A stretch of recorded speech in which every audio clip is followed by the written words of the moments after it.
Hey everybody, BB here, Olympic View Property Services. Today I'm talking about rental policies. So, rental policy is basically your lease terms, how you're going to handle situations, and what the answer is going to be.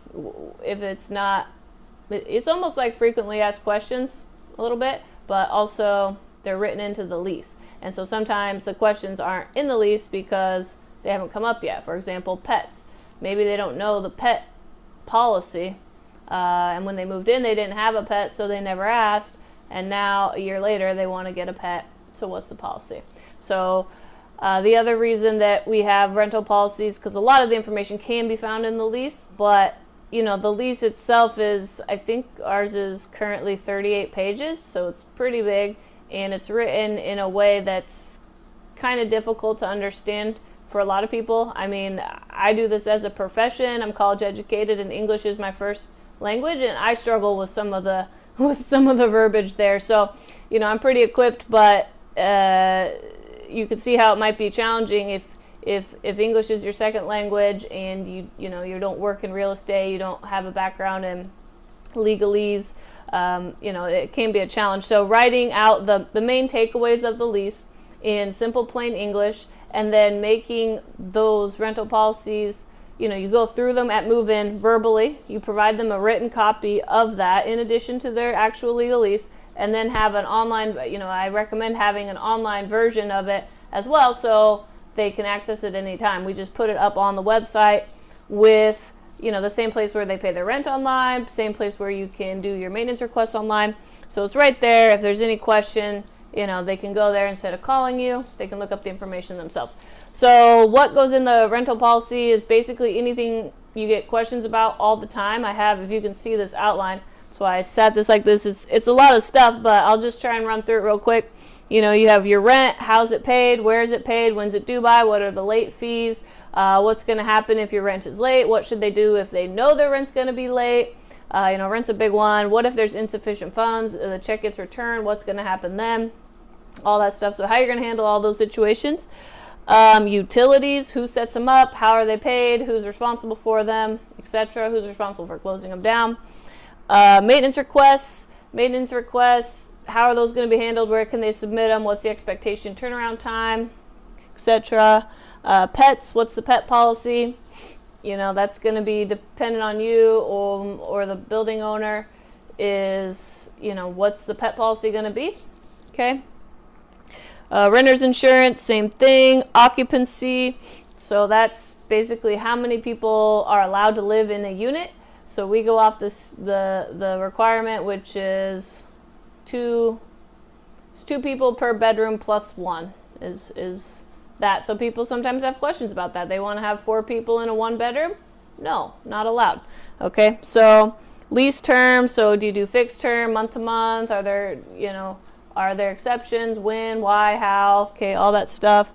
Parking and vehicle policies, so what's going to be the situation there? I mean, we don't allow major work in the garage. Okay, so you have to say what is allowed and what isn't allowed. Okay, you can change a tire. You can do, you can change out a battery or lights. You can do an oil change, but that's where we draw the line, okay? That's where we draw the line. We're not going to have major work going on. Quiet hours, what are going to be the quiet hours? Is there a difference on the weekend or the weekend? That's a big one. We say no, it's the same every day of the week, because we don't know what people's schedules are, and we have to work with everybody. I've got people in the building who work overnight shifts, and I've got people who get up at 4 in the morning. They work Saturday and Sunday at 4 a.m. I mean, no, we need quiet hours across the board. Barbecues, what kind of barbecues are allowed, if they're allowed at all. Smoking, okay, what's the smoking policy? Property alterations, that's stuff like if they want to paint the unit, they want to put in hardwood floors, they want, those are the, painting is the most common one. Another common one is satellite dishes. They want to get the dish network. Okay, so the dish people will want, they always ask the landlord to sign off on a thing that says that they can put a satellite on the roof or adhere to the siding And my answer is no, we're not going to do that. What they have is a tripod, so they can actually get a little tripod thing, and the satellite can stick off of that, and it doesn't bolt into your building or damage the shingles or damage the siding. It's just on a tripod, and it can sit there on their back patio. Okay, so that, just having that, so then they just don't have to call. They just have that information, and then they can tell the Dish Network people that that's what they need to do. Guest policy and subletting. What's the policy going to be? You know, I mean, how often, you know, when is someone a guest and when do they become a roommate? That's basically the question there. Subletting, if that's allowed. How that process goes. Roommates is one. What is it? If you want to add a roommate, what do they need to do? Okay, so some of these are just preventing calls. Garbage, cleanliness, and mold in the unit. So we do a annual inspection, and you know, the unit is expected to be maintained in a clean manner. Garbage needs to be taken out, mold needs to be cleaned up, and then, you know, who defines what clean is? Go ahead and put that in there.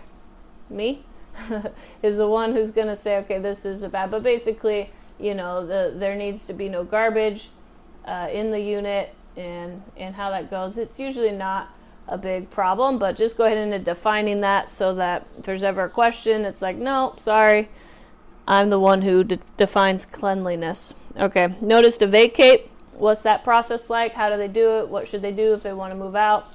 How that works. Early termination or a lease break. How does that work if you do need to do that?